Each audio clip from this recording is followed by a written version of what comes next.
Great. Welcome, everyone. We have an interesting meeting planned today, and we could just get right to it.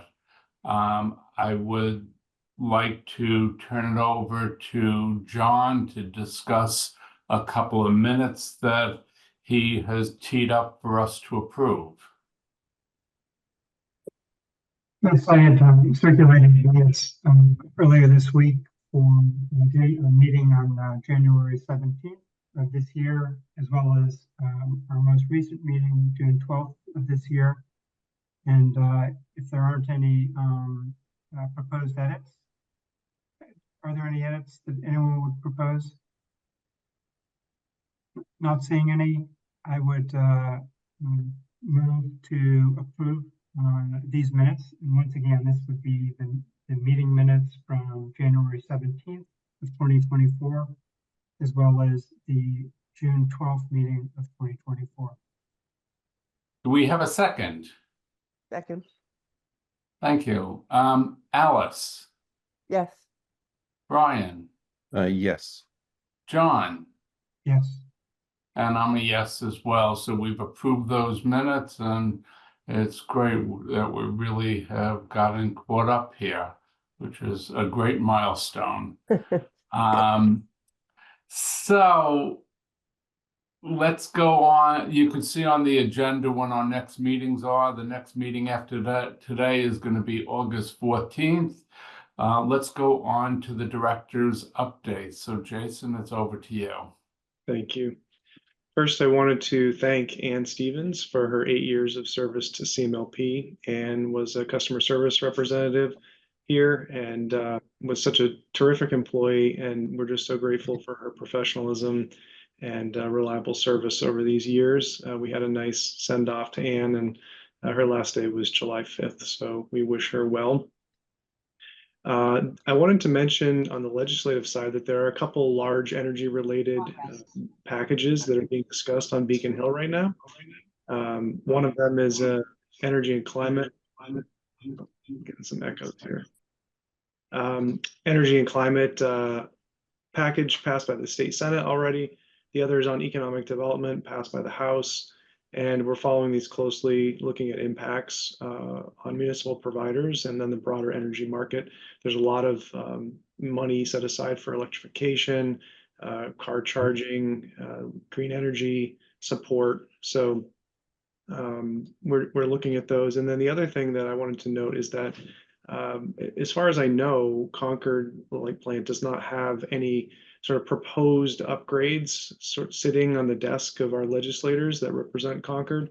And I think that that's something that we should develop plans to address the climate impacts on the distribution system or upgrades.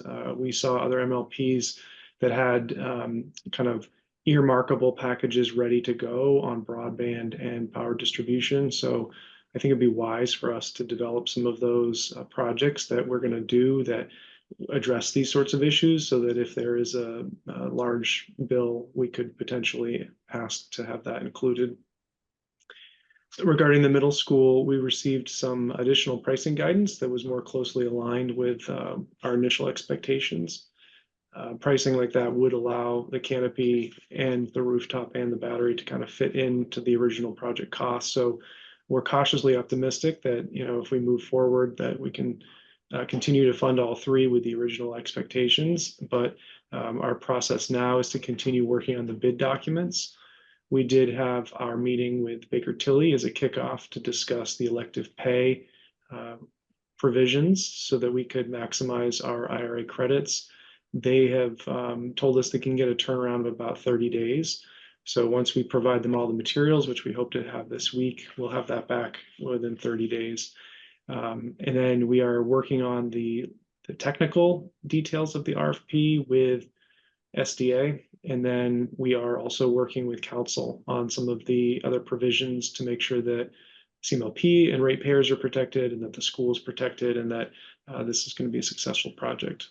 So Michael and Mary and Joe and Laura and many other people are working on all these things. Matt is also working on the elective pay.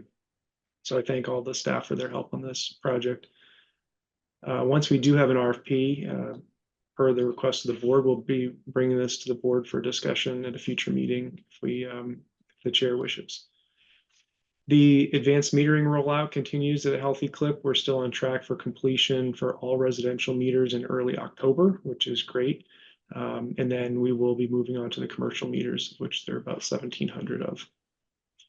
We've had a few outages in the last month, and our engineering and line crews have been really fantastic at getting quick, speedy resolutions to most of these. And, I just want to praise their efforts. It's the time where we're seeing somewhat unusually high temperatures, which puts a lot of load on transformers.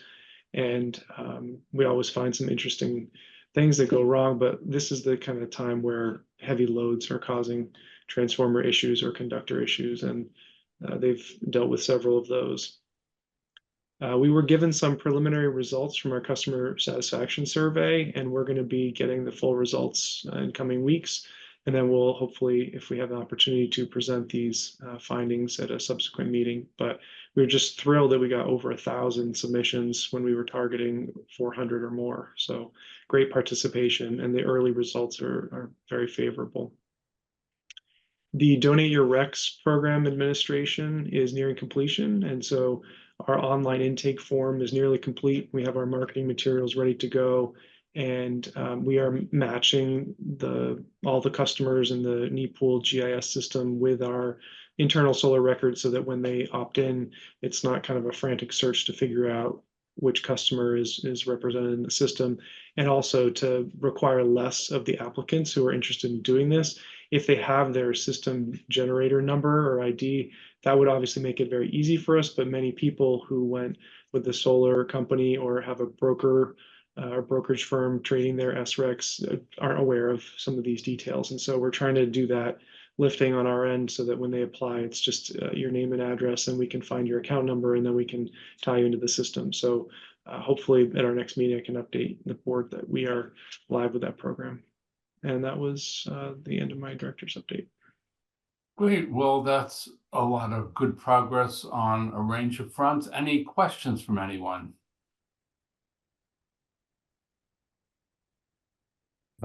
Jason, you had said that you're still on track to finish residential meters by October. Mhm. When do you think if we will we get the supply of the commercial meters to do it before the end of December, the other 1,700? Because I know different meters, and some of the larger residential meters, the 320s or 380s, are hard to get. My understanding, and Carol maybe can correct me if I'm wrong, but I thought we've received almost all of the meters that we have ordered.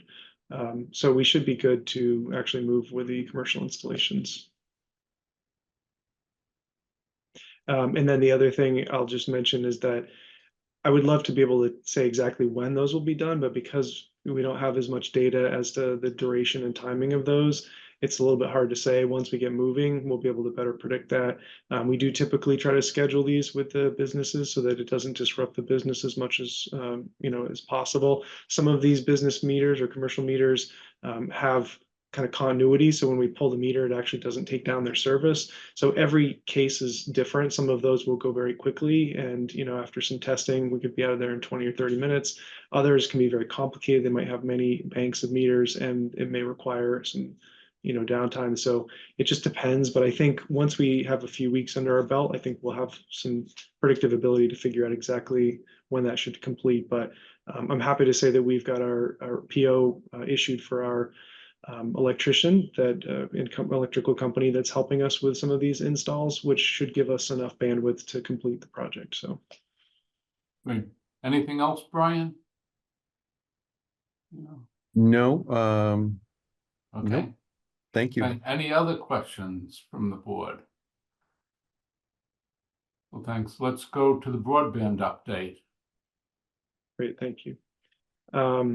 So we're waiting for HR approval to make an offer to another network engineer candidate, which hopefully gets approved today. And then we'd be looking at an early to mid-August onboarding of that person. So that would be terrific to be fully staffed in broadband. We have a great candidate, and we have a great employee today. So this would really allow us to tackle all of our outstanding projects. The biggest projects that we're undertaking right now is a large upgrade of all of our broadband infrastructure to a 10 gig network, which would allow speeds of up to 10 gig for each customer, but also allow more data to pass on the same strand of fiber. And what's really nice about this upgrade is that it's backwards compatible with the technology we have today. So it would allow kind of an instant changeover for all of our fibers that terminate at the substation. And then it would just allow much faster speeds for anybody who has newer equipment. So going forward, we'll be deploying all the newer equipment that's compatible with the faster speeds. And then as customers request some speed faster than a gig, they can get this. There has been some interest in these faster speeds. Some customers have asked about this, and it would also allow us to be competitive for some businesses that don't opt for our service today because they need more than a gig service. And again, we don't anticipate having hundreds and hundreds of customers on a 10 gig service, but having that 10 gig capacity allows us to get more customers on the same fiber, which means fewer upgrades and fiber runs in the future, which is going to save us money. The $20 a month credit for eligible electric rate assistance customers that the board approved a couple months ago is complete. So we sent letters out to all the users who qualify for this to let them know, and letting them know that on their July bill, they'll be receiving this credit. The credit will continue automatically as long as they continue to enroll in the electric rate assistance program. And next, what we'll do is we'll send letters to the remaining folks who are on the electric rate assistance program, but who do not currently have broadband, just to let them know of this credit, because it's something new that we offer and that they might not be aware of it. And then the last thing I wanted to mention is that we are evaluating a credit or a rebate, some sort of mechanism to help subsidize the cost of conduit for customers. We have a lot of people who their electric service was undergrounded before broadband was a thing. And what that means is that they don't have conduit in the ground from any street broadband or fiber over to their house. And they may be interested to become customers, but then they find out that could be a couple $1,000s for them to install the infrastructure that would allow us to get our fiber to their house. And then often they just kind of walk away at that point. Some customers do persist, but with some of the financial modeling that we've done in the past and that we're doing now, we know the value of a customer and of adding that infrastructure. And we think that it might make sense to offer some sort of credit to these folks. And so we're preparing that math. Again, I think I mentioned a few months ago, we've got a consultant working on an updated financial modeling and financial plan along with our capital planning, so that once we have all that figured out, we can plug some of these numbers in and then make a recommendation. I think right now what we're looking at is a credit of internet service for some term based on the level that you get.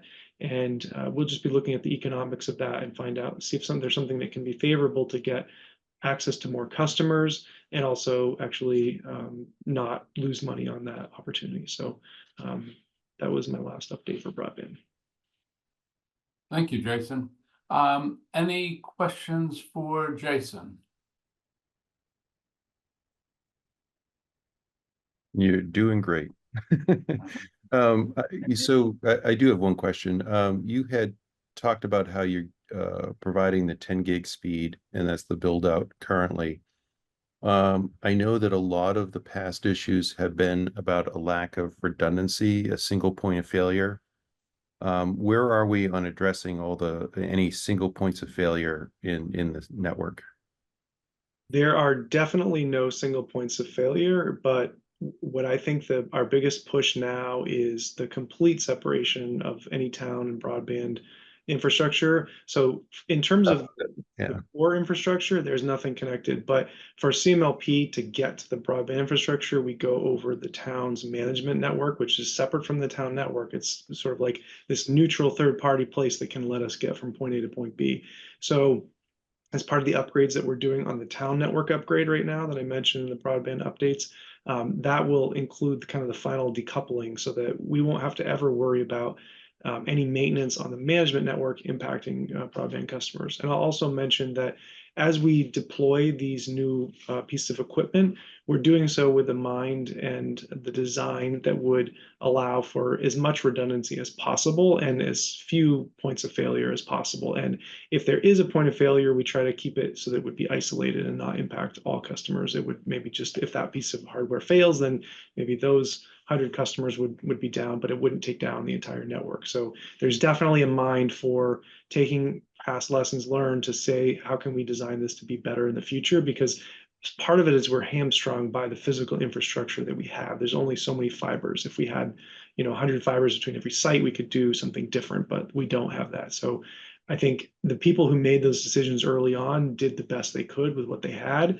But every time we upgrade, it's an opportunity to do even better. So we're trying to make use of that.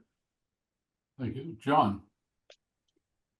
Yeah, just a couple comments or questions pertaining to the proposal to evaluate some subsidies or rebates for people who are looking at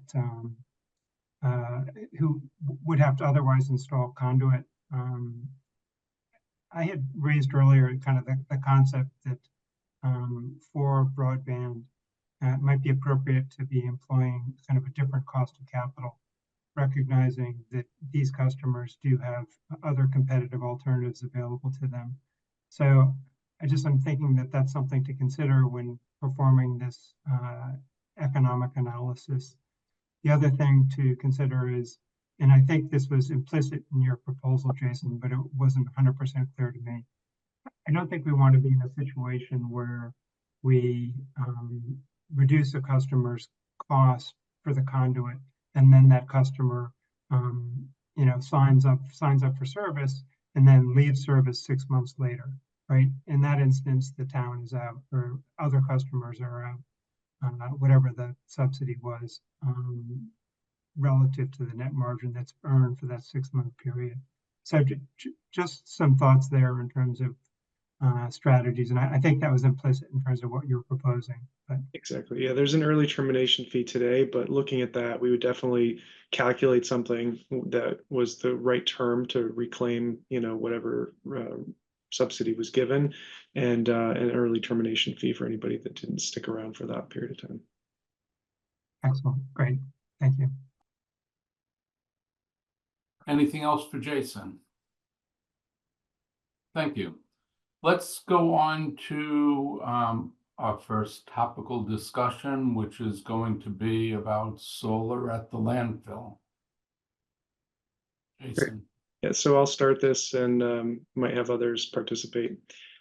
First, I wanted to provide an update and allow for some board discussion on the topic of the landfill, and starting with just a little bit of history. So in September of 2013, CMLP entered into a 20-year PPA, power purchase agreement, with Kearsarge.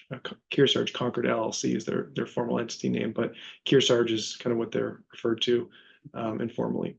So they approached CMLP last year with concerns that their inverters that are currently on the landfill would soon no longer be supported by the vendor. The vendor, I believe, declared bankruptcy, and they're having problems keeping those support contracts going forward, so that if an inverter were to fail, there wouldn't be a quick remediation under their new terms.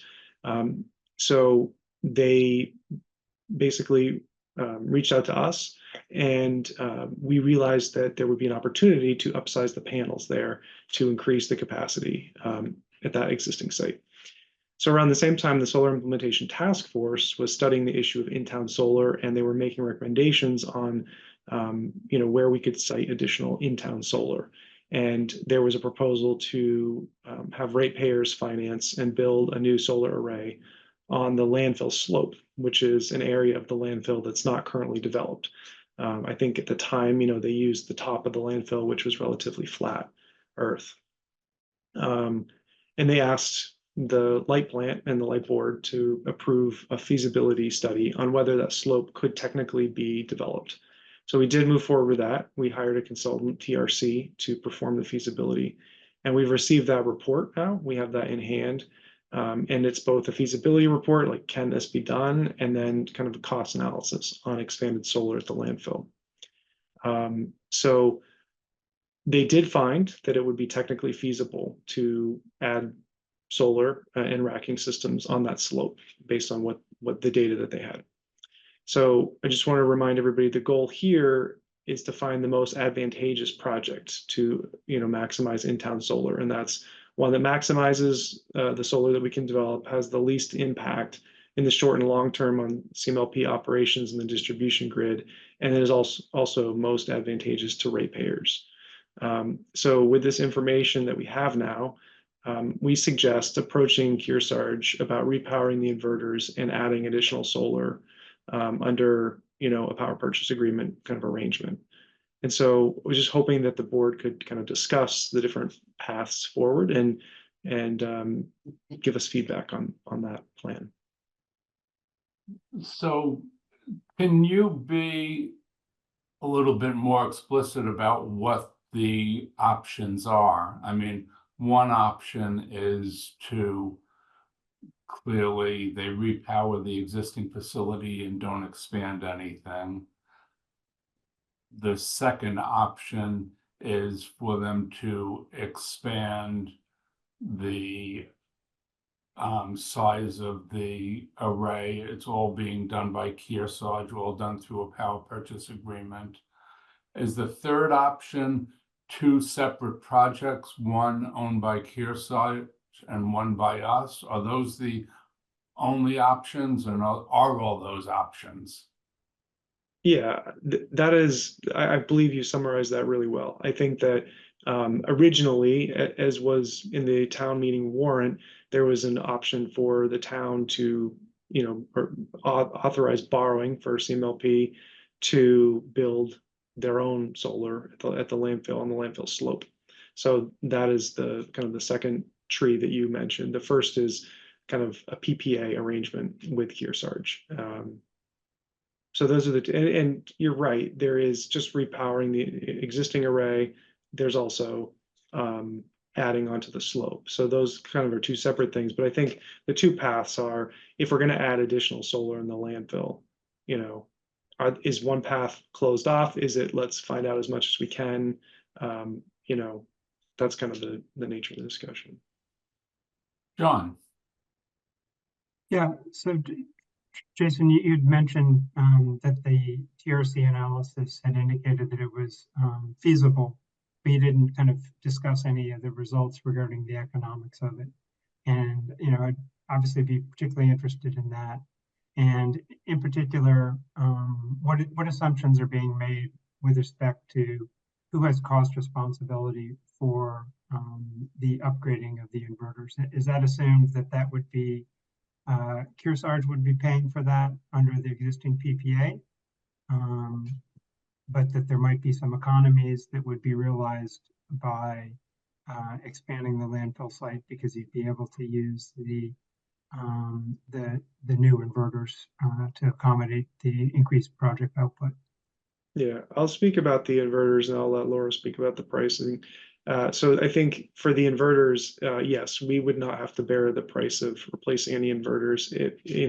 I think that their primary motivation here was to say, look, we do want to replace these inverters, and that is an opportunity to change the size and scope of the existing landfill. Maybe on the same footprint, they could replace the panels and use something else that would have a higher energy density and would generate more yield. And if they're already replacing the inverters at the same time, they could just make sure they're sized appropriately for that.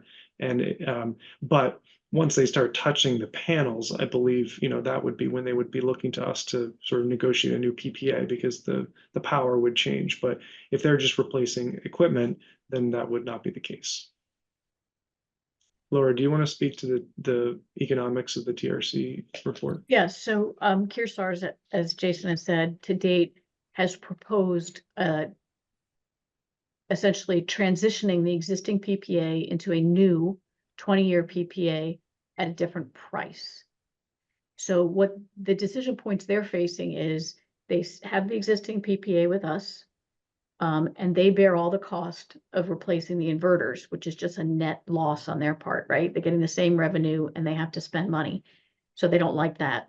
So they want to create a new PPA where they can help recover the cost of the new inverters, but it makes it attractive to us because of the increased energy density.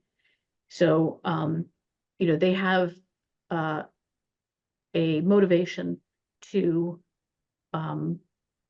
negotiate a new PPA for the top portion of the landfill because it's better for them economically. Thank you. I can't speak to TRC's findings. I'll only say, because we're in a public forum here, but what I would say is now that we have a good backing for understanding what our costs might be to build it ourselves, the idea would be to go to Kearsarge and propose something that is less costly than what it would be to produce ourselves. And so that would be in the ratepayers' interests, if we can negotiate something like that. And that's what we're kind of thinking would be the next appropriate step. Good, thank you. Brian? A couple questions. First, is there any idea of energy storage as a component of this system? I will mention that, we definitely, for any PPA going forward, for anything in town, we would definitely add some curtailment options.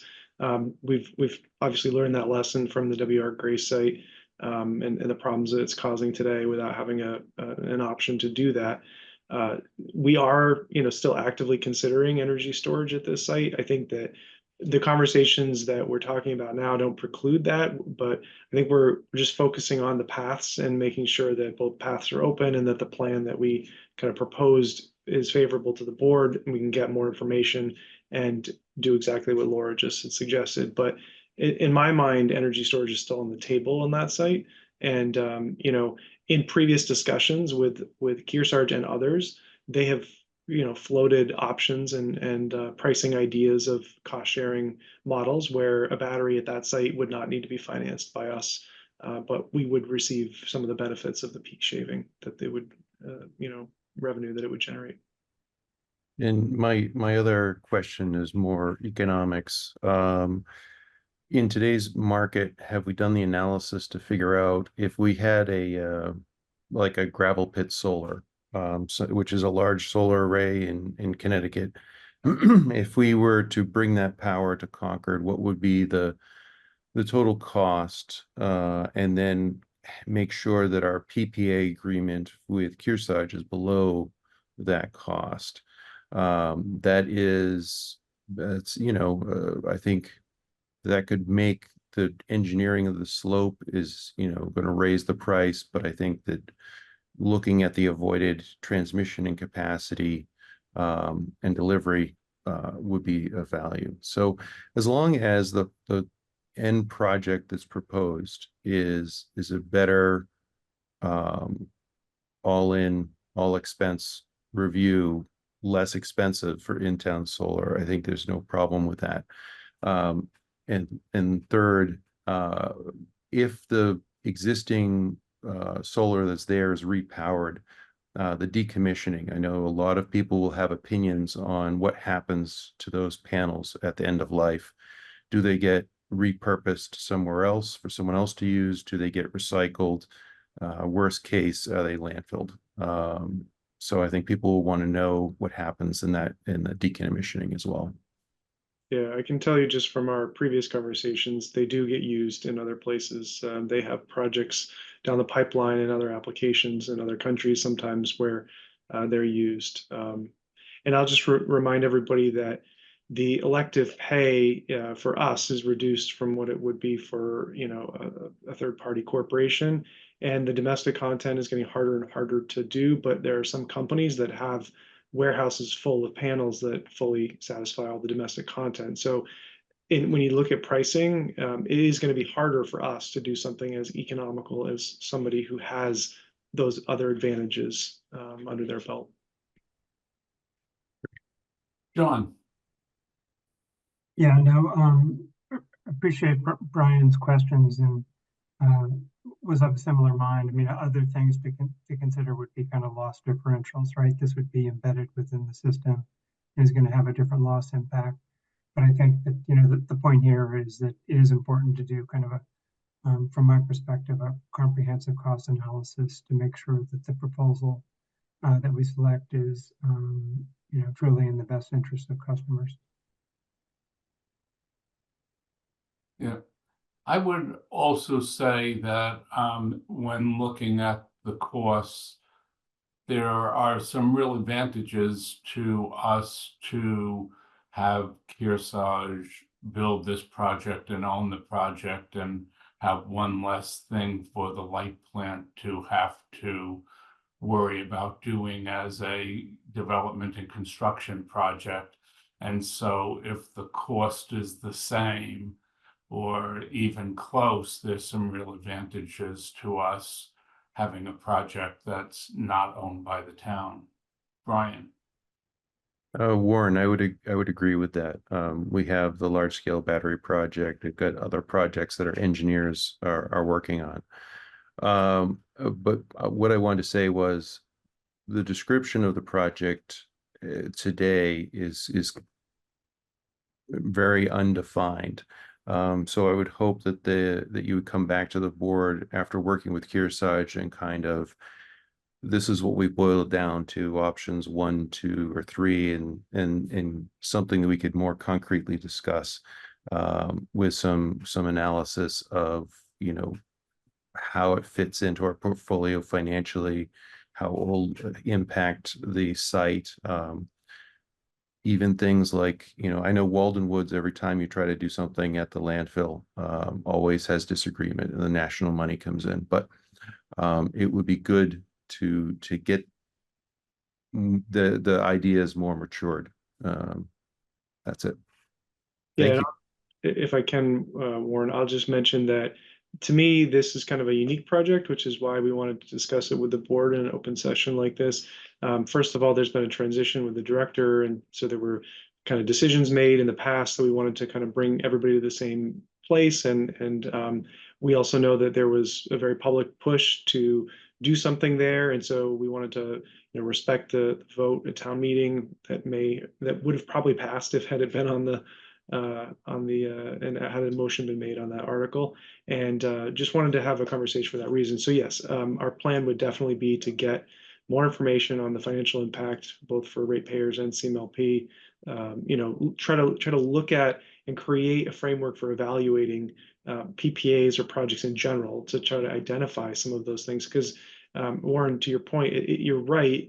There are all these ancillary costs and impacts on the light plant for developing a project themselves versus having somebody else do it that are not really quantified, and we all know they exist, but in terms of person hours or in terms of assets or resources that we have to do or impacts on other projects and other delays, those are harder things to quantify, but I think we can try to do that, at least identify that, so that when we have sort of a common set of criteria to evaluate projects on, there can be some acknowledgement of those impacts on ratepayers, on CMLP, and on all these other factors, and you know, environmental abutters. So yeah. Good. Can I make a few more comments and to provide some answers to the questions that have already been raised? Sure. So I think we can share with you the impact of the increased capacity that we believe is on the table. The repowering of the flat portion of the top is likely to add about 1 megawatt. So the existing capacity there is 1.7 megawatts DC, and we'd be talking about adding an additional 1, so it would be 2.7. And we believe that the slope can provide another 1 to 1.5 megawatts of capacity. So we know those. We have run through the analysis, John, of comparing grid acquired energy and bringing it, transmitting it, you know, through Concord with losses to this in-town generation. And so the number, you know, we would be negotiating with Kearsarge would take all that into account. And finally, I wanted to mention that we're looking at a potentially unique treatment of the renewable energy credits that would be generated from this facility.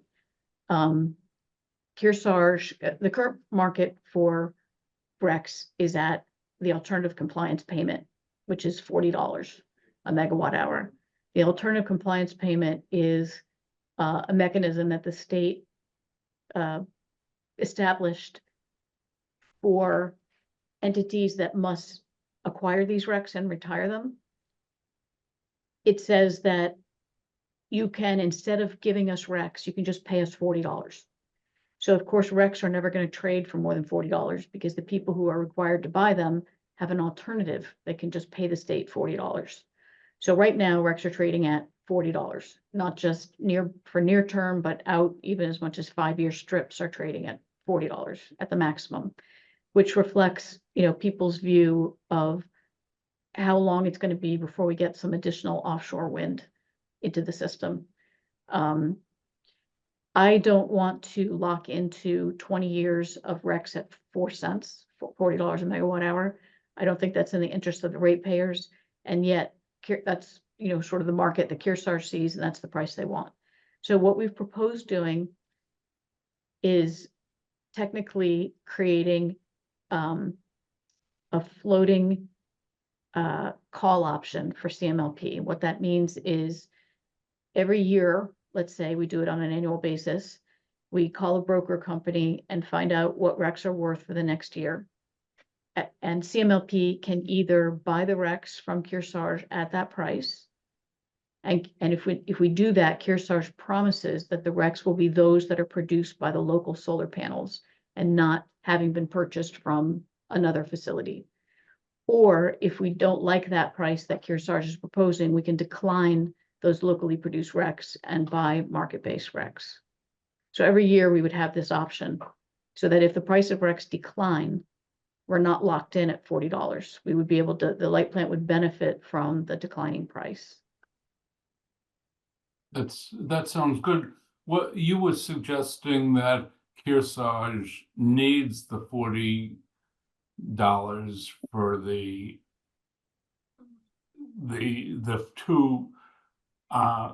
full ACP level price for the Recs for the next 20 years.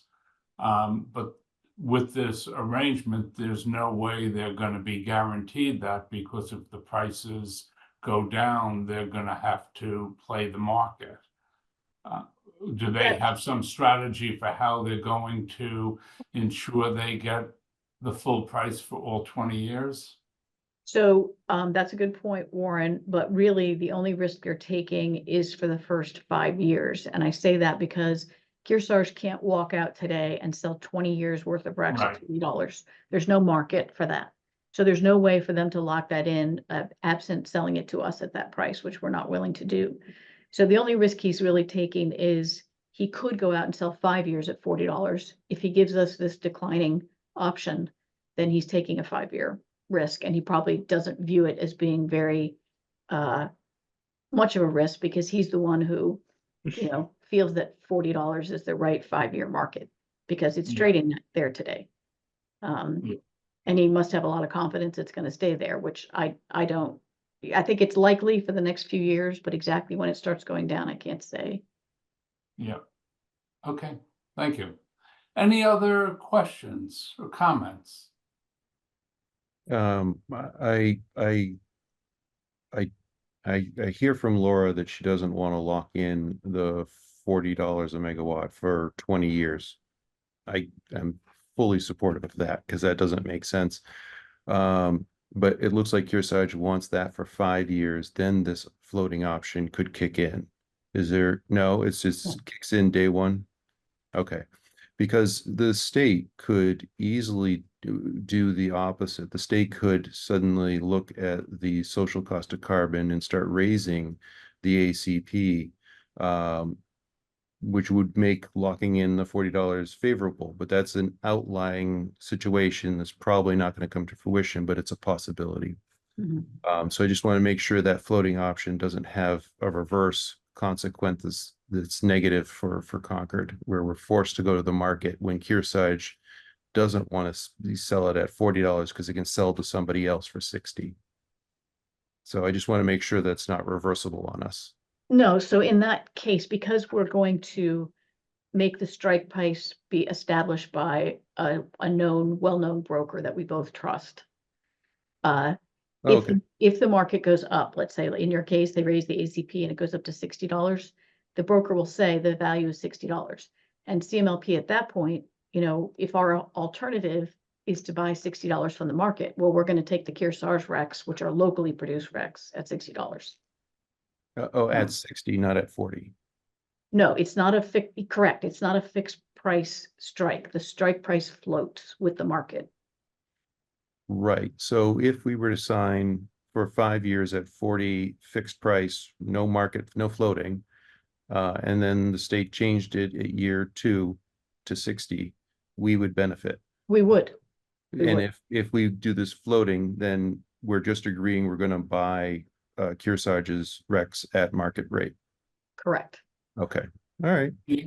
But I would say there's limited risk that the ACP price is going to be increased. Yes, The I ACP agree. price used to be higher, and there was strong pressure to lower the ACP price because of impacts on ratepayers and the fact that certain projects were in effect getting windfall profits because of a very high ACP price. And I think having brought it down, I think it's unlikely the state's gonna raise it back up again. Yeah, that also happened when they changed the 1% a year to 2% a year for a decade. There was that increase in the amount that needed for compliance obligation. So Yeah. there was another component to that. Yes. Yeah. Okay.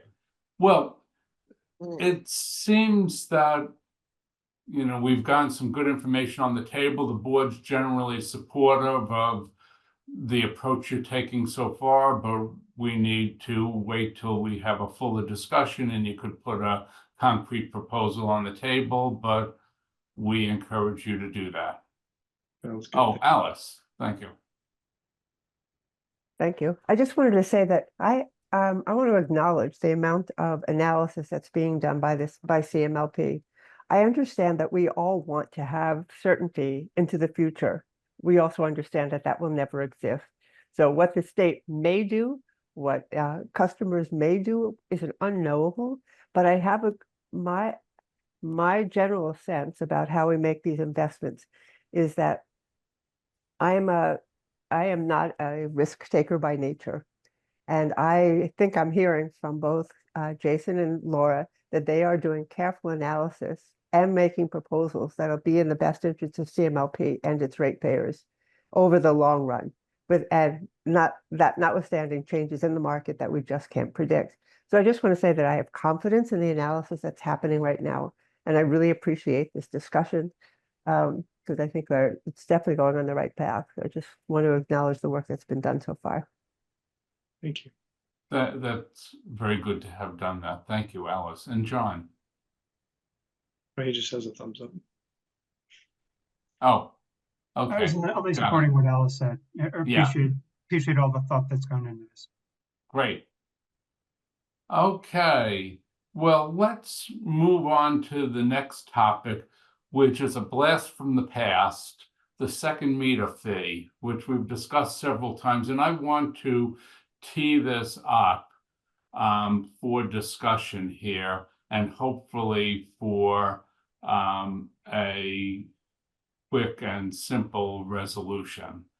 This topic came up a couple of times last year, and in the transition from Dave leaving the light plant, it sort of fell by the wayside and never got fully resolved.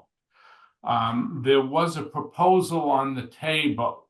There was generally agreement that there needed to be second meter fees for customers who had more than 1 meter, but there was a proposal on the table to create a special second meter fee at a reduced rate for folks who are using the second meter for EV charging. And we didn't resolve that. And one of the reasons we didn't resolve that is that a related but different issue was raised, which was what happened to someone who has solar on their house and they're getting solar generation and they have more than 1 meter, but the solar generation is only credited to one of the meters, and so they're not getting the full benefit of net metering because they're not able to credit that generation to all their electricity use, but only the electricity use on one meter. That issue was raised. Jason and Laura and Carol have looked into this second issue, and it turns out there are technical difficulties with making that happen at the moment. They need to do some more investigation and bring that second question back to the board at a future meeting, because there isn't a good, easy to implement strategy at the moment. But what I'd like to do today is to see if we can agree on establishing the EV charging second meter rate, and agree that the second topic of how to share solar across multiple meters should come back to the board at a future meeting after some of the technical issues have been resolved. Jason, have I explained the thing clearly, or have I mucked it up? And what else do you want to say? Yeah, I mean, I think you did a good job summarizing that. I will say for the technical things, just to summarize kind of my interpretation of the call that Laura and Carol had with NISC, who is our billing provider and who makes iView the system that we use. What they're telling us is that what we have done to create separate accounts for separate meters is the standard practice, is what they recommend. Their system cannot take solar information from one account and credit it to a different account today without a lot of manual intervention. So while, yes, we can make a bill look however we want, it's going to require staff every month to go in and change that bill and take information from here and mix things over there. So it'd be a very manual process to do that. It does seem like that if we did have those people on the same account, that it might be possible, but that was not advisable or something that they have ever heard of any client doing, and could have other unintended consequences.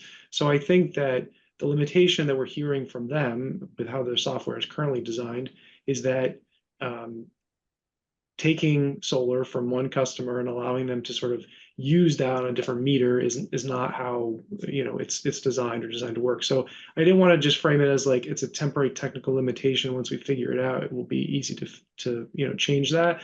But maybe Laura, you could weigh in since you were on the call. Did I summarize that correctly? Yeah, or Carol, do you want to add anything? No, I think that pretty much sums it up.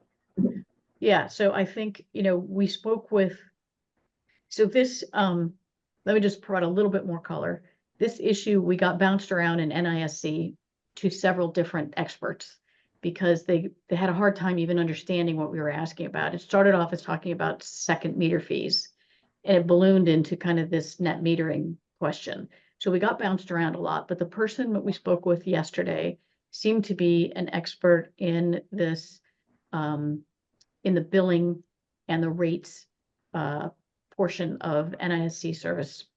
And what she said was that everyone sets up additional meters as additional accounts per customer. A customer can have multiple accounts, which is how we've set it up.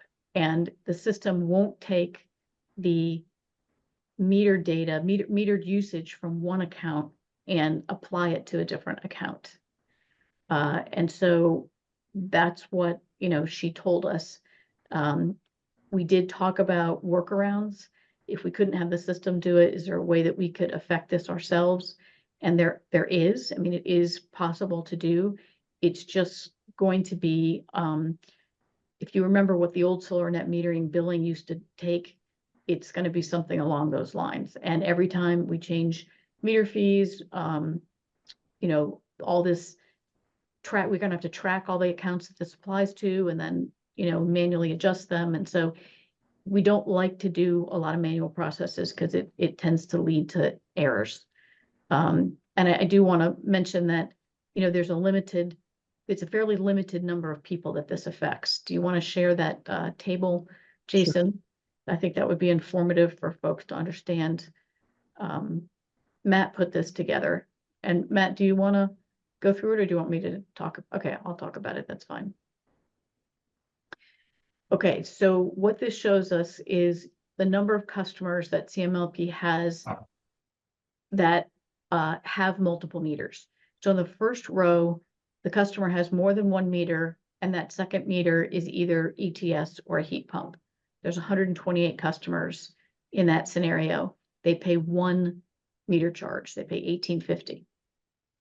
The second row are people who are using a second meter typically to charge an electric vehicle, but it's on the time of use rate tariff. There are about 30 people that do that. They don't get 2 meter fees. They just get 1. Right now we have 4 people that have more than 1 meter, where the second meter is TOU, but it's on a second structure. They get 2 service fees. We have 4 people who use the TOU rate for their whole home. They don't have any R1. They just pay the $18.50 once. And then so you can go through each one of these scenarios, and where we have, one dwelling, but they have a second structure that's not what we had defined as an alternative dwelling unit during our conversations last year. There are 2 service lines servicing the house. There are 58 people under that scenario, and they get 2 meter fees. And I don't know if you want me to walk through all of them, but basically, all the people further down on this list do get 2 meter fees. And then we have that one scenario where we have a lot of basic separate structures, and they pay 4 meter fees for their 4 meters at that property. So this just gives you an idea of the number of customers affected by this decision to create a separate second lower meter fee. But I thought you were proposing that the lower second meter fee was only going to be for customers who were using it for EV charging. That is correct, right? And so how many of all of these 295 is that applying to? I don't know if we know the answer to that. But I will say this, I think it's a pretty small number, because it's only going to help people who under their second meter, they want to charge their car with the R1 rate, not the TOU rate. Because today, if they have 2 meters and the second meter is on the TOU rate, this $18.50 is waived. So they're paying 0. And that will continue. Well, we had proposed, when we were going to create the new EV rate where a customer can charge a car with the R1 rate, and we would make the second meter fee $6.50 instead of $18.50. We proposed actually changing those 30 customers up top and adding a $6.50 charge. And the reason we suggested doing that is for rate equity. It seemed not right for us to say, well, if you want to charge your car with time of use, you don't pay anything. But if you want to charge it under R1, you pay $6.50. And that seemed like we were trying to coerce people into doing the time of use rate, which didn't seem right. So last year, when we proposed the new EV rate, we did propose altering the existing time of use rate. And instead of waiving the $18.50 entirely, we would lower it to $6.50. Sorry, can I, Warren, do you mind if Yeah, I? Brian, yes. So we started off, I think, with the wrong question, because we keep getting more and more complex as we move down. So the core issue is that the meter fee, the fixed collection, was used to collect for fixed expenses, and that's why we've been raising it. But it started as a fee to collect for the cost of all that's related to the line drop and the meter and the account management costs. Did we look at separating the existing meter fee of $18.50 into a $6.50 fee for everyone, and then a $6.50 fee for every meter, and then a $12 fixed collection for distribution as a new line item, as a way to avoid this 1850 fees going to people.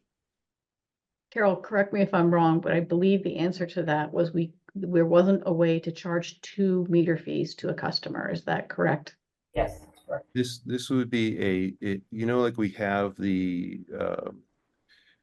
variable distribution collection cost per kilowatt for distribution.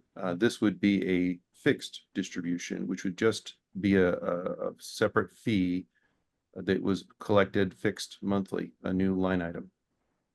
So we wouldn't call it a meter fee. The meter fee would be $6.50 for everyone, but then you'd propose a $12 distribution fee. Fixed distribution collection, yeah. It is a much simpler way to get started. It doesn't deal with the virtual net metering issue, but it does treat all accounts, that table of accounts there, more fairly. So if today I have one house, so I pay one $12 fee every month. And if I have 2 meters, so I pay 2 $6.50 fees. And then we do that across the board. Every meter is collecting $6.50. We have the $12 as a separate thing. And then we're not having a small customer, paying $40 a month when she's only net consuming 10 kilowatts. It doesn't make sense. So, Carol and Matt, whether we call it a meter fee or we call it a fixed distribution fee, I was under the impression, but do correct me if I'm wrong, that NISC was telling us we couldn't do that. Is that right? I believe that's right. So we can't add just a flat charge on every bill. Yeah, exactly. That it sounds very simple. to do it. Right. Sorry. Yeah. Yeah. It would be a charge what you're proposing is a charge per customer.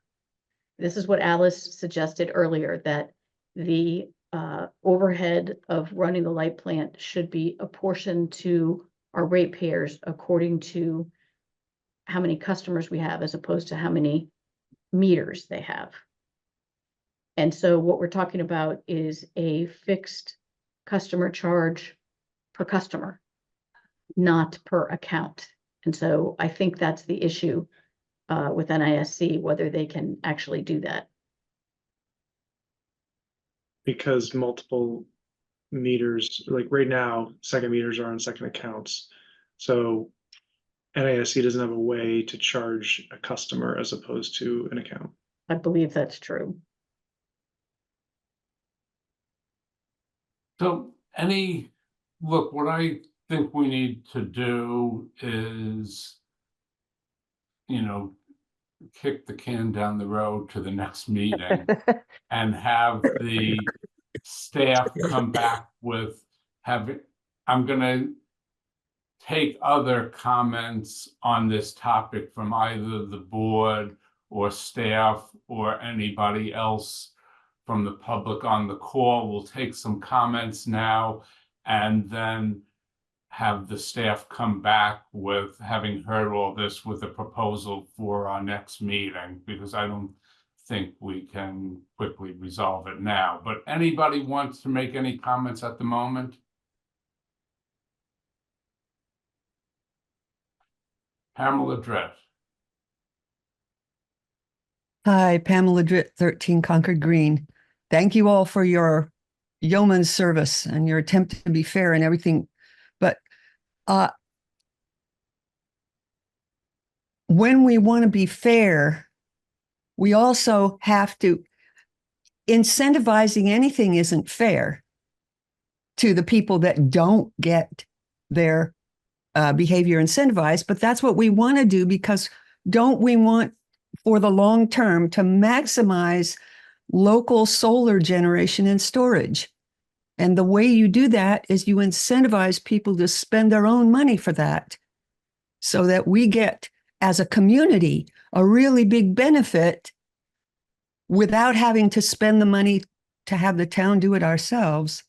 So everything that incentivizes people to install solar and batteries is a good idea, And anything that disincentivizes that, like extra meter fees at all, or lack of financial benefit for the electricity that the solar generates that gets put back on our grid, is a bad idea.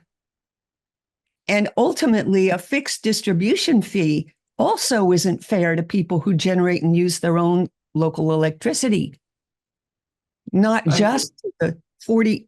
So can we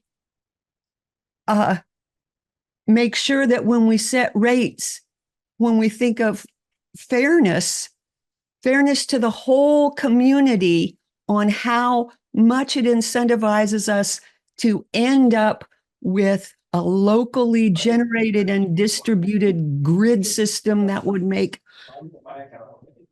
green electricity cheaper? Okay, thank you. Not And simplistic. thank you, Pamela. Any other comments at the moment? Well, let's take all this under consideration, and we'll come back with a proposal at the next meeting. So thank you. Let's move on to the next topic, which is the electric charging stations. Sounds good. Thank you. Laura, do you want to take this? Sure. Are you gonna put something up on the screen? Can you see? So Warren had asked a couple meetings ago if the light plant could tell the board how much usage the new DC fast charger is seeing compared to the financial models that we had prepared before the chargers were installed. So that's what we want to do today. It's not a very long presentation. There's some new data, and we can be updating this all the time, but it's a snapshot in time. So just as a reminder, CMLP installed a new level 3 fast charging station over at the Rideout Park. The all-in cost was somewhere around 150,000. We believe we're going to get the grant of 100,000. And when we were trying to come up with a new rate for this fast charger, we wanted, number one, for it to be competitive in the marketplace and result in a high level of usage. There's no point in setting a rate that in theory recovers your costs, but if nobody uses it and you make no sales, you're not going to earn anything. So it needs to be competitive. And then we did have an eye towards trying to recoup our investment in the station, and not just the 50,000 out of pocket, but also to basically save up to be able to replace it. We made an estimate that it would last 7 years. We got our fingers crossed that will be the case, because it's probably going to take that long to get the money back. Next slide. So here are the statistics. When we modeled this out, we made an assumption, okay, what if we could get 8 vehicles a day, and each vehicle would charge up 20 kilowatt hours. So that would be 160 kilowatt hours sold per day, 57,600 a year. And the sales price would be 45 cents. So that was our pro forma, if you will, modeling assumption. The actuals from January through May 8th, when I did this study, was we were averaging 4.4 vehicles a day. So about 3.6 lower than the pro forma. But they were charging up with 29 kilowatt hours, which was 9 more than the assumption. So our daily kilowatt hours were 128, down 32, which would annualize to 45,520. And we are getting a gross sales price of 45 cents, but the station owner clips off the top for their own benefit, and our net amount is only 38 cents. So if we go to the next slide, I apologize if this is busy. The next couple of slides, I'll just walk you through it and just pay attention to the red circles. So this was the pro forma. We sell 57,600 kilowatt hours a year. We net 45 cents, and over 7 years, we still had a negative net present value cash flow of basically $27,000. So, even with the pro forma, we weren't expecting to be able to fully recoup the investment and save for a replacement. You'll see there's a line in here for replacement. We would probably recoup the investment, but we wouldn't be able to fully save up to replace it in 7 years. So that was the pro forma minus 27,000. Next slide. If we now look at our actuals through May 8th of only 45,000 kilowatt hours a year at 38 cents, our NPV turns from a negative 27,000 to a negative 75,000. Not as good. So I think that's the last slide, or maybe there's one more. Oh, again, apologies for this being busy. This gives you a window into my mind. Like, this is all the stuff that's swirling around in my mind. But what I tried to do here is these are all outcomes based on how many kilowatt hours you sell per year and what the sales price that you get is. So in the case where you only sell 10,000 kilowatt hours a year and you only sell it for 30 cents, your net and 7-year NPV is minus 140,000. So the minus 27,000 is the orange bar kind of in the middle. That was the pro forma. And the green minus 75,000 is where we are May 8th to date. The blue shaded or gray shaded areas are all outcomes where the NPV is positive. So basically you need to sell, 50 to 100,000 a year at 40 to 65 cents to get this thing to cash flow positive. You have one more slide. So this was sort of our thinking in the pro forma of where we came up with our numbers. We assumed, one vehicle would arrive every 8 hours to fill up 20 kilowatt hours, which was about 70 miles of range. We estimated how long it would take at 50 kilowatts delivery and at 100 kilowatts. The station can do 100, but not all cars can take 100. So a car that has a slower acceptance rate would take longer to get 70 miles of range, obviously, than one that can charge faster. And we assumed the station would be used 360 days a year. And our gross margin would be that gross sales price of 45 cents, which we know is not true. We're getting 38. But then this is our sort of 13.27 cents is what is in our tariff for how much power costs us over the year. So basically 13.27 cents. So the gross margin would be about a little less than 20,000 a year. So that was just kind of the thought process that went into those numbers that we put in the pro forma to begin with. And that's the update, Warren. I hope that answers your question. Yeah, no, that does. That's very interesting, and thanks for tracking it and the way the original analysis was done. I would also, this is maybe taking a rosy picture of this, but I would hope that the increase at the station would increase over time as it becomes more well-known that there's a charger there and as there are more electric vehicles on the road.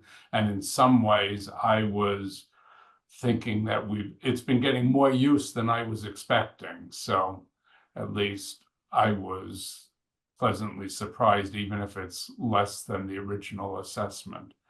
John, and then Brian. Yeah, I think, Warren, I share your optimism. I'm wondering if there's a way to effectively market the site. I mean, is it possible, have there been bill inserts so that all CMLP customers are aware of it? Is there a way to use, I'm very naive in terms of marketing, but is there kind of a way, it could come up in a Google search? I just feel like there are kind of, it's important that the world is aware that this capability exists. And I think with Warren, it's as Warren indicated, I think that people will be aware, there'll be word of mouth. But I think anything we can do to maximize the utilization of the station will help in terms of enhancing its economics. Thank you. And Brian? I want to ask about uptime. I know that we had a rocky start with this charging station. We had the whole, the payment system was an issue, others. What's the current status and how much of our experience was also complicated by the issues? Do we have a good last 2 months of correct operation, and the first three were difficult start, or give us a sense of Yeah. those numbers and how accurate they are to what we should see going forward. That was, yeah, I had a couple comments that I was going to throw in there to talk about the future and maybe some changing expectations, but I totally agree. Early on, we had issues with the payment, credit card, swiper not working, or problems with what we did have down, and one of them was down for a few days. So I would agree that in the last few months, things have been much more stable. And I think that if Laura runs these numbers for, instead of January through May, does it from May, for till October, I think you're going to see a higher rate. And also the word of mouth and the general awareness will increase as they are populated on charging station maps, and people are just generally aware that they're there. The other thing I was going to mention is that, for a year after installation, we had to keep the units intact, but as we know, the charging plugs are not NACS, which is more and more common, and also used by Teslas, which are the kind of the majority of electric cars that we see. So once we can do that, we would like to modify one of the plugs at least to be compatible with that, and we might see a higher adoption rate with that as well. But we agree on the marketing, making sure that people are aware that these are there. There still is a sign that will be posted on the street. We're having to deal with historic districts and other things like that with that, but we will get more signage, so that people are aware that this is there. And then the units are operational, so that is also going to be a factor based on those numbers. I do agree that, Brian, you're right, that the usage should go up based on what we saw early on, because people might have tried and were not successful. One quick comment on marketing. When I take trips, that's the only time I really use public charging. So I don't really think the level 3 needs to be marketed at residents. I think rather make a flyer, and I'll be willing to go to all the hotels in Concord and leave the flyer with the front desk, because it's people from out of town that are like, oh, I forgot to use the level 2 overnight while I was at the hotel. I got to go to A, B, or C. I need to find a rapid charger. The front desk could lead them to ride out to get that charge. I don't think the bill insert could hurt, because I think that if you have a visitor staying at Oh, I your agree. house, just if people are aware of it, they'll recommend it if they know that it's there. So yeah, but I do agree that the residents are less likely to be using it than visitors. And during this conversation, I checked, it's on the ChargePoint app, it's on the PlugShare app, and Yeah. that and the in-car navigation is where most people search for chargers. So Right, exactly. Good. All right, great. Well, thanks for this update. It does look like ultimately this will turn out okay. Personally, I'm less concerned about running a surplus to save money for another charger 7 years down the road. I mean, that would be nice, but it seems more a stronger gateway for thinking about this is, can we recoup our costs so it's not a money loser for CMLP in the short run? And it seems like there should be a good chance to be able to at least have that level of income. Anything else on this? No. Well, let's go to the last topic, which I want to get input from the board on, which has to do with the issue of holding a public forum. This has been raised many times in the past. We were planning to do it, and it got delayed for a variety of different reasons because of competing priorities. And then with Dave leaving from his role with the light plant, that delayed it further. But we would like to get back and do it, propose it again. And the idea is doing a public forum to help folks in the town understand how decisions are made about which electricity supply to use, and to get public input on what their priorities are in terms of the type of power we should be looking for or not looking for. This was initially raised with particular interest in getting some public input into residents' attitudes toward nuclear power, but there's also was interest in getting residents' feedback on how much to prioritize in-town renewable energy versus renewable energy purchased from out of town if the in-town supply cost is higher than out of town. So those were all some of the purposes towards it. And to do this well, we need to present some information so the public has a good understanding of what the issues are and how things are done. But we don't want to filibuster, because we want to make it a meeting where the public can provide its input, knowing that you're only going to get a small segment of the public at any sort of meeting.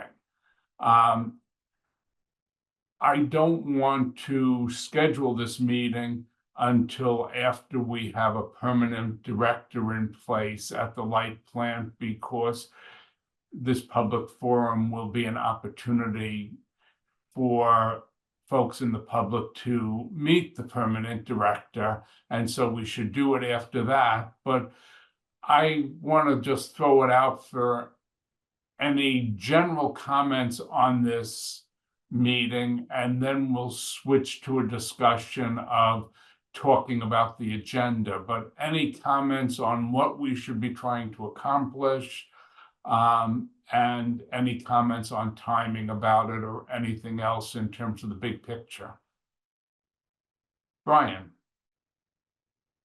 I think it's just what we've done a lot of the work already. So one of the risks is people in the audience feel they're being asked to solve, how do we decarbonize? How do we do these things? And I want to make sure that when we present it, we present the nuance, but in a digestible manner, something that the public can really wrap their head around. I know there's concepts of RECs versus direct generation is a real hard one for someone to usually understand.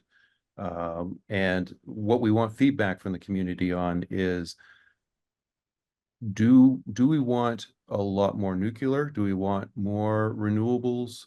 Do we want offsets from the market? These are three different ways to do non-emitting electricity, and they all have different financial impacts, resilience impacts, and that has to be explained to the public, that we need this kind of mix. But what do they think is the right mix of these ingredients? Thank you. Alice? So I just want to suggest that I see that Eric Sims is on this call, that whatever we decide to do and how we want to do a forum, that we should do it in concert with Eric Sims. I think you, Eric, you can correct me if I'm wrong, you just had a sustainability day in town, and I'm curious to know a little bit about how many people attended. Was that a good forum? Because I see you as pivotal in the role of communicating with our community. And I wouldn't think it's strictly a one-time public forum understanding your power supply. I think there's more to it if we market it well and bring in other partners who also have a shared interest in understanding our power supply.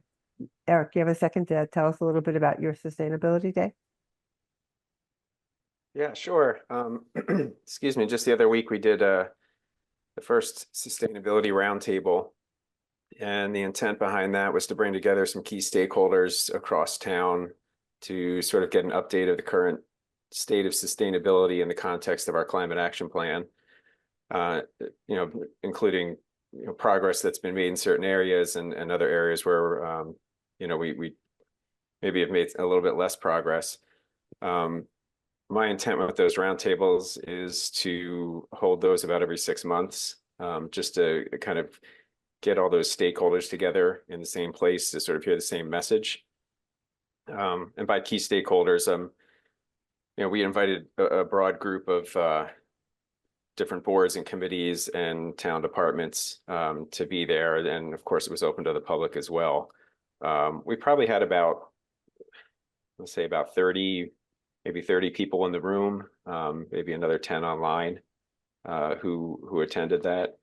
And that first one was pretty information heavy, I guess you could say, in terms of providing an update about where we are right now. Future ones, I'd very much like to see more stakeholder engagement. You know, maybe each meeting inviting one of the key stakeholders to talk in more detail about you know, their efforts in relation to the climate action plan and their progress and future directions for that. So as far as what we're talking about right now, you know, whether it has anything to do with the roundtables or not, and it may not, you know, in my role, I'd certainly be happy to, you know, participate or be engaged and help support, you know, this in whatever way makes the most sense. Thank Okay. you. So, John, I'd just like to make sure that, and this is a point that has been made by others, but that there be sufficient time and effort that's embedded in the time to really provide people with the background they need to recognize that one of the objectives here is having a you know, robust power supply portfolio.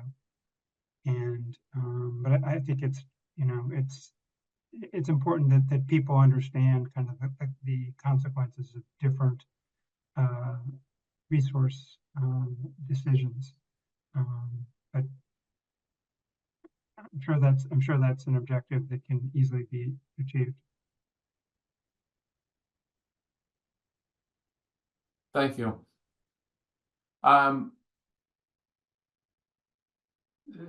One thing I would say, having attended the sustainability forum, that was a useful event, and it would be great to have Eric's involvement in putting on a public forum. But the sustainability forum, as you've indicated, Eric, had a somewhat different purpose and format. So I don't think what we're talking here would, you know, sort of just fall under that rubric so conveniently.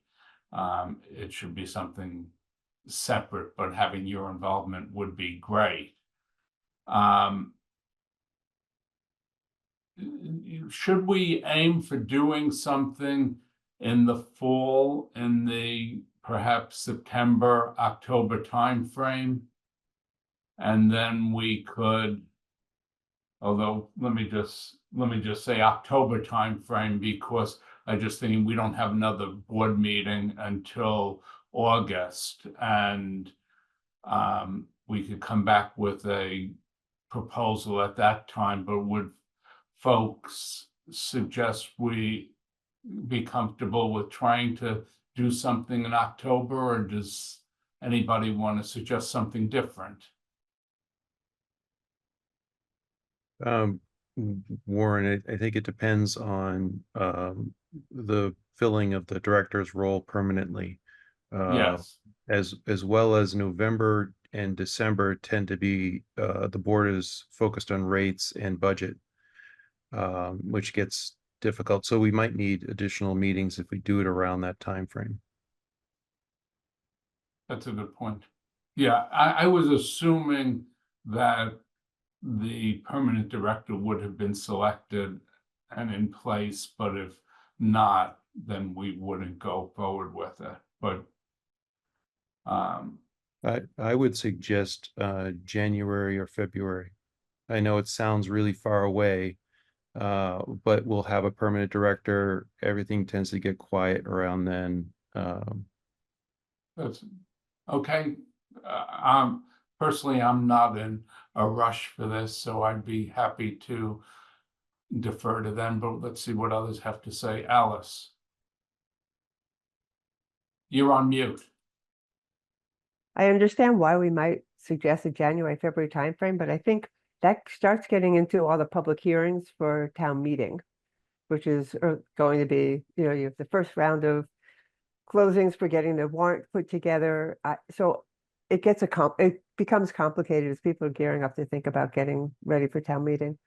But I wonder whether we don't think about this as a single public forum, because it's really hard to market the idea of people. We have sometimes a handful of people who come to our meetings, and those are likely the people who would be coming to a public forum. I'm wondering if we would be better served for our needs in getting our information out to people and having people give us feedback on the power supply if we went to them and did something, say, at Concord Can, and something at the church, and something as well as doing something as a public forum. But I think we may not, CMLP may not be able to pull off a well-attended forum unless we broaden the scope and identify exactly what we're looking for. Us wanting to tell people what we know probably isn't the best format, but engaging people in the dialogue about what does a sustainable future look like? What kind of power supply? What does it look like to be zero carbon? And how can we participate in that? And what are the choices in identifying and building out a diverse portfolio of our power supply? And how important that is to meeting the town goals is a different approach than us telling them what we want them to know. So I'm just thinking we may want to think about attending other meetings where we have impact on an organization that's already interested in issues around sustainability and energy. Just my thought. Yeah, well, actually, let me turn back to Eric. And hearing that, do you think that this at all falls under the rubric of your sustainability forums or not? And could that be one place where we present some of the perspectives and issues, or is that not a good way to do it? It certainly falls under the rubric.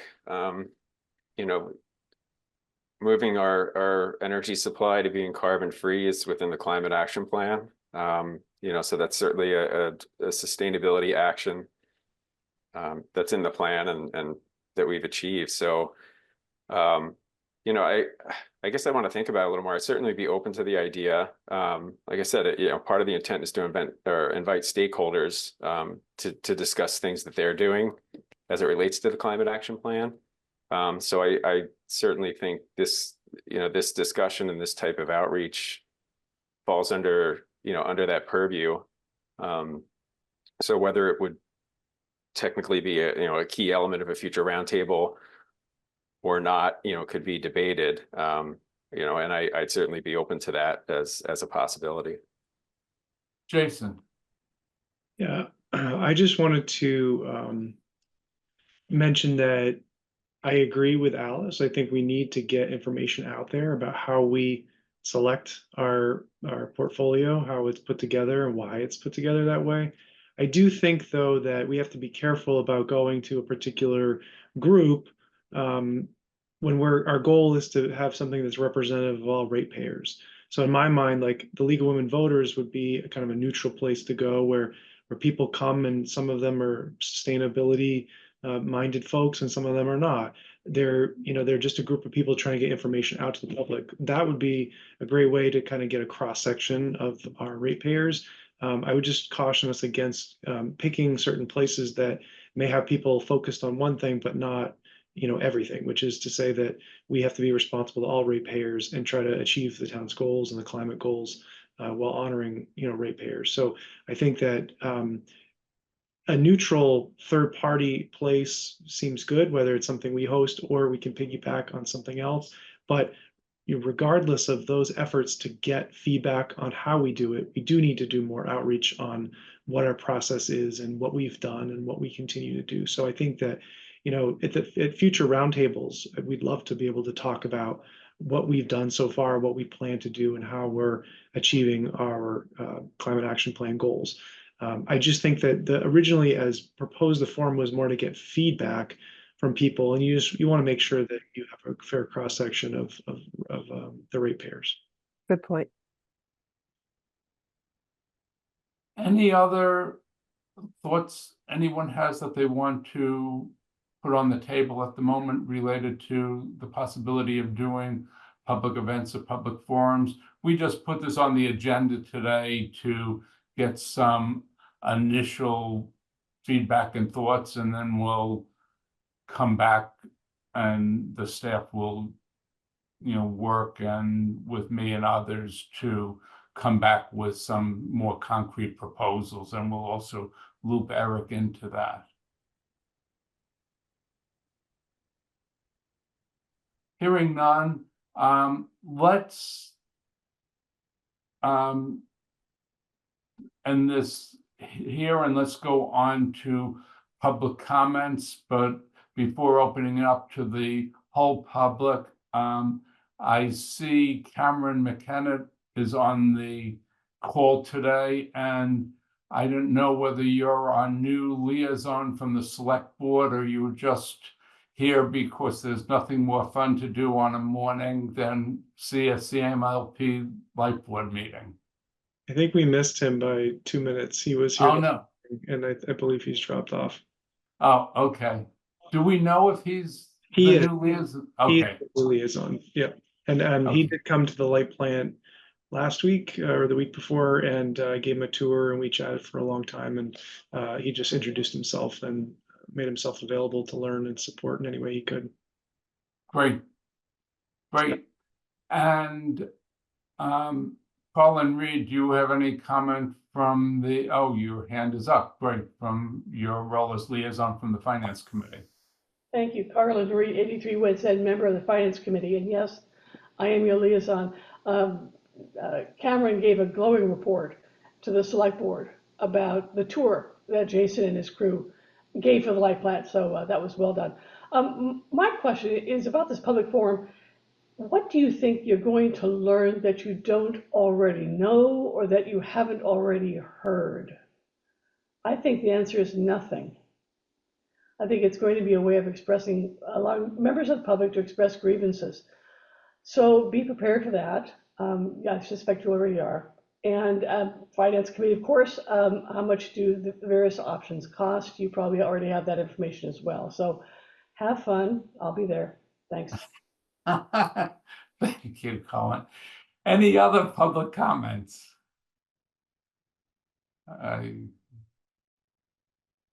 Seeing none, we can entertain a motion to adjourn the meeting.